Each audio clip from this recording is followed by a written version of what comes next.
Welcome to leg नाइटर्स। आज 16 मई है। जितने भी इंपॉर्टेंट करंट अफेयर्स हो सकते हैं इस वीडियो में हम लोग एक्स्ट्रा फैक्ट के साथ डिस्कस करेंगे।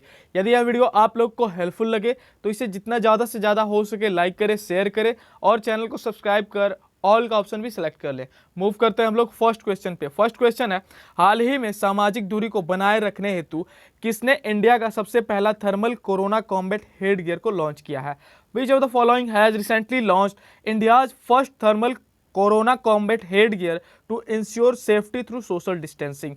तो सबसे पहले ये आप लोगों को मैं बता दूं कि ये जो thermal corona combat head gear है ये सिर पे पहनने वाला एक इक्विपमेंट है, उस पर कैमरा लगा होगा, ओके, और बॉडी टेम्परेचर को नापने के लिए उसमें इंस्ट्रूमेंट भी लगे होंगे। कोई भी व्यक्ति जो 10 से 15 मीटर की दूरी पे है उसका जो दिल्ली पुलिस का आंसर होगा, ओके, दिल्ली पुलिस उसका टेम्परेचर माप सकेगी। और जितने भी सार्वजनिक स्थान है यानी कि हॉस्पिटल हो गया या फिर ट्रैफिक हो गया या फिर कोई रोड हो गए तो वहाँ पे लोगों का बॉडी टेम्परेचर 10 से 15 मीटर की दूरी पर ही नाप लिया जाएगा। और जिस पे संदेह होगा यानी कि जिस पे कोरोना के लक्षण दिखेंगे, जिसका बॉडी टेम्परेचर नॉर्मल से ज़्यादा होगा, उनका लाइव इमेज भी कंट्रोल रूम में सेंड कर दिया जाएगा। और क्योंकि इसमें कैमरा भी तो लगा है और ये मिलकर किसके साथ स्टार्ट किया गया है? तो इंडियन रोबोटिक्स सॉल्यूशन, क्या नाम है? इंडियन रोबोटिक्स सॉल्यूशन, इसके द्वारा मिलकर के दिल्ली पुलिस ने thermal corona combat head gear को लॉन्च किया है। इसी ने थर्मल कोरोना कॉम्बैट ड्रोन भी लॉन्च किया है और वो किसके साथ? वो भी इंडियन रोबोटिक्स सॉल्यूशन के साथ ही मिलकर। उसके जरिए जितने भी जगह है वहां पर ड्रोन के द्वारा नजर रखी जाएगी। मूव करते हैं हम लोग नेक्स्ट क्वेश्चन पे। नेक्स्ट क्वेश्चन है, हाल ही में केंद्रीय जनजातीय मंत्री अर्जुन मुंडा ने जनजातीय युवकों के स्किल को डेवलप करने के लिए डिजिटल प्लेटफॉर्म को लॉन्च किया है और उसका नाम बताना है।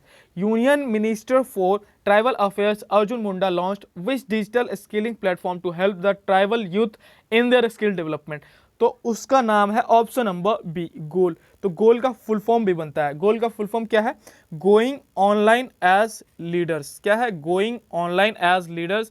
और इसमें होगा क्या कि जितने भी जनजातीय जो यूथ हैं उनको ट्रेनिंग करने के लिए जो बाहर से बढ़िया ट्रेनर्स है वो लोग आएंगे और उनका स्किल डेवलप करने के लिए ट्रेन करेंगे।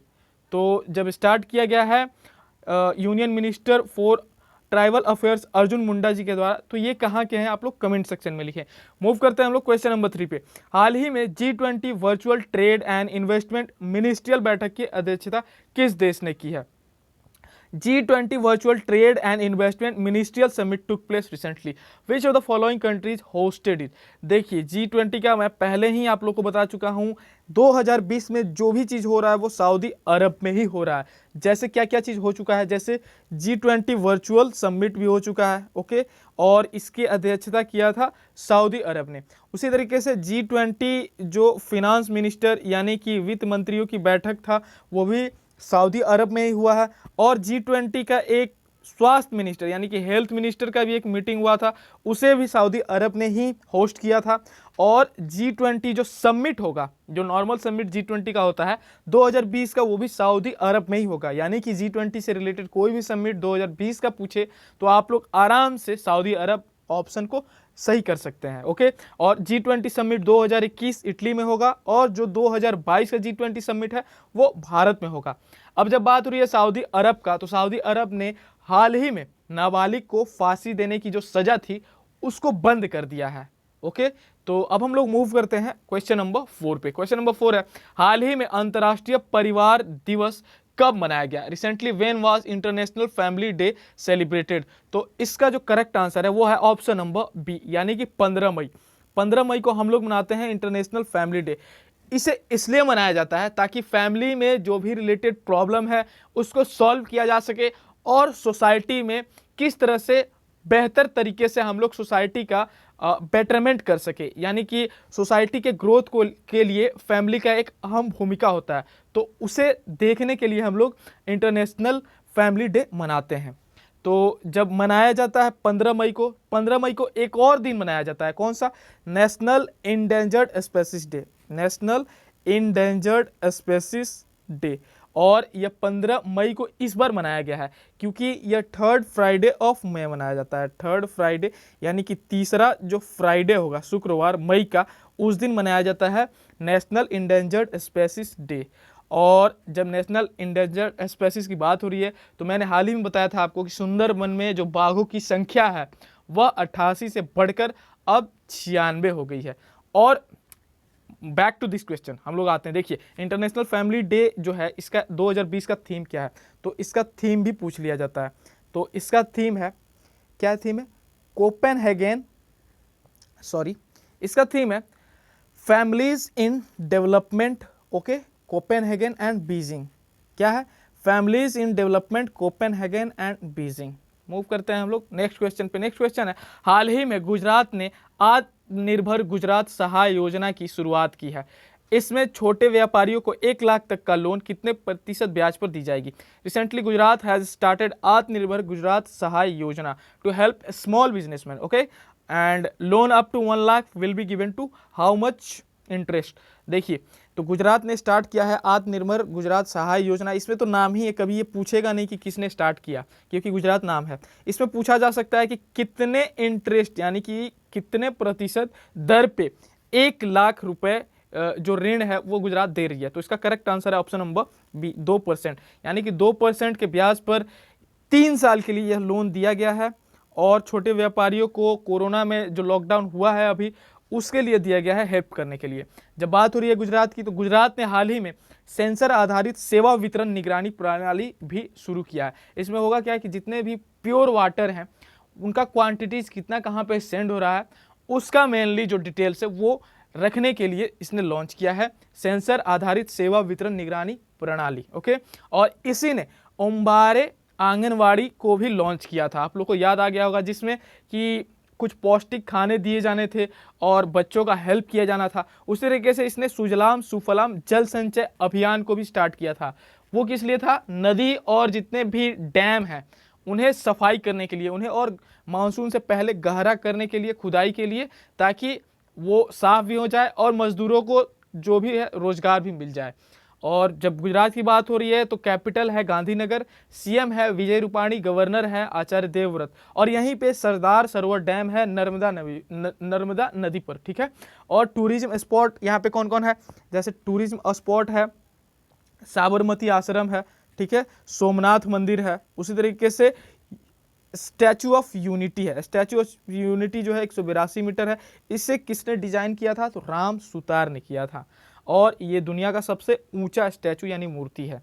और ये जो गुजरात जो धरती है ना, ये बहुत ही बढ़िया लोगों की मातृभूमि भी रह चुकी है। जैसे सबसे पहले तो महात्मा गांधी का, फिर पटेल जी का, किसका, सरदार वल्लभ भाई पटेल जी का, फिर मोरारजी देसाई जो चौथे हमारे प्राइम मिनिस्टर थे, उसके बाद Vikram Sarabhai father of Indian space program जो थे उनका भी यहाँ पे जन्म हुआ था गुजरात में। और जमशेद टाटा जी, धीरूभाई अंबानी, इतने बड़े बड़े बिजनेसमैन गुजरात के ही हैं। और मोहम्मद अली जिन्ना जो फाउंडर ऑफ पाकिस्तान थे, उनका भी जन्म गुजरात में ही हुआ था। और गुजरात की जब बात हो रही है तो देखिए गुजरात का जो कोस्ट है यानी कि समुद्र तट है उसको तो गुजरात कोस्ट ही कहा जाता है, लेकिन पूरे इंडिया में सबसे ज़्यादा जो समुद्र तट को शेयर करता है वो गुजरात का बाउंड्री शेयर करता है। और पाकिस्तान के भी सबसे ज़्यादा बाउंड्री गुजरात ही शेयर करता है। गुजरात के बाद राजस्थान, पंजाब और जम्मू कश्मीर शेयर करता है। ओके, राजस्थान, पंजाब, जम्मू कश्मीर गुजरात के बाद शेयर करते हैं पाकिस्तान के साथ बाउंड्री। और गुजरात में ही इंडिया का सबसे ज़्यादा सोलर रूफटॉप इंस्टॉलेशन है, यानी कि छत के ऊपर जो सोलर पैनल जो लगे रहते हैं, सोलर की जो चौड़े चौड़े पट्टियाँ लगे रहती हैं, तो वो इंडिया में सबसे ज़्यादा गुजरात में है। और गुजरात को अभी हाल ही में टेजर गन भी दिया गया है। इंडिया में सबसे पहले गुजरात के पुलिस को टेजर गन दिया गया है इंडिया में सबसे पहले। तो मूव करते हैं हम लोग क्वेश्चन नंबर 6 पे। क्वेश्चन नंबर 6 है, recently which of the following has started hateful memes challenge online competition to curb hateful memes. हाल ही में किसने हेटफुल मीम्स चैलेंज ऑनलाइन प्रतियोगिता की शुरुआत की है। तो इसका जो करेक्ट आंसर है वो ऑप्शन नंबर ए, फेसबुक। तो फेसबुक ने स्टार्ट किया है हेटफुल मीम्स चैलेंज ऑनलाइन प्रतियोगिता। इसमें होगा क्या कि हेटफुल मीम्स को ना पहचानने के लिए आर्टिफिशियल इंटेलिजेंस का जो मॉडल है उसको डेवलप किया जाएगा और उसी के बारे में जाना जाएगा, यानी कि जो भी हेटफुल मीम्स होंगे उसे रोक दिया जाएगा, उसे हटा दिया जाएगा। तो इसी ने कुछ दिन पहले आई फॉर इंडिया जो कैंपेन था स्टार्ट किया था फंड कलेक्ट करने के लिए, फेसबुक नहीं, और इसके सीईओ हैं मार्क जुकरबर्ग।